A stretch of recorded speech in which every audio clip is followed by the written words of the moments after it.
Bob Costello, you've been at it as you described 3 years now. I know that you've been doing some work snapping off the mothership. I heard purpose built.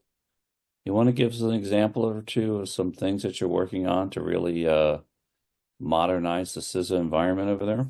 Sure. Although it's fun hearing Colonel Ivan talk about stuff. I was a very young airman at Schriever Air Force Base, one of my first assignments, and it's really great to hear what's going on over there. And I think I should always just start with the great appreciation I have for the Air Force and now the Space Force for taking someone that wasn't a super great troop and making them a great troop.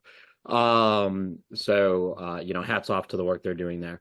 A lot of our work here is focused again, and my focus, back to the colonel's point, is on those mission systems. So part of the work here is, as you know, Luke, my biggest customer is the cybersecurity division. So that is the side of CISA that is the mission focus and working to protect the federal civilian executive branch, work with our partners in industry, both public and private sector, critical infrastructure partners. So in some cases, they will continue to build their mission systems, much like Colonel Ivan's doing in the Space Force, where I am now taking on for them. It's kind of take some of the noise off. Let me run your help desk. Let me deploy your equipment. Let me provide an administrative network. Let me do all these things that you shouldn't have to do as a mission operator.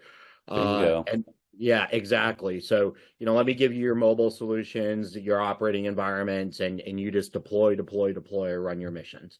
For the rest of CISA, we actually do run their mission systems. So we have two other kind of verticals on our mission sets. That's the infrastructure security division that runs infrastructure security. We can think of that as physical security of sites, in the country, as well as chemical security. The Office of Bombing Prevention is there, school safety.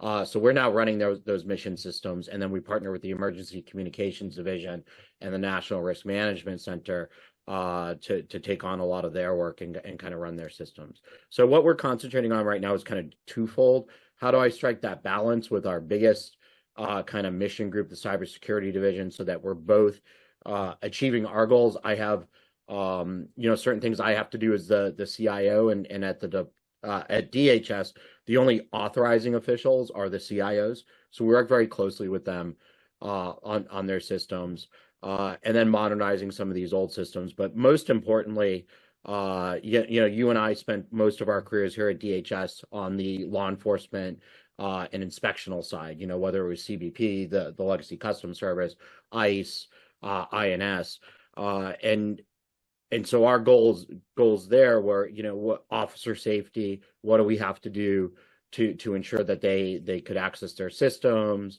query people, cargo, other things. Here, it's a little bit different, but I think I was uniquely kind of set up after, trial by fire at ICE and CBP. I have cyber operators here. So I have a very highly technical workforce. While we're a small agency, we have some of the best cyber minds in the country, and I would argue in the world.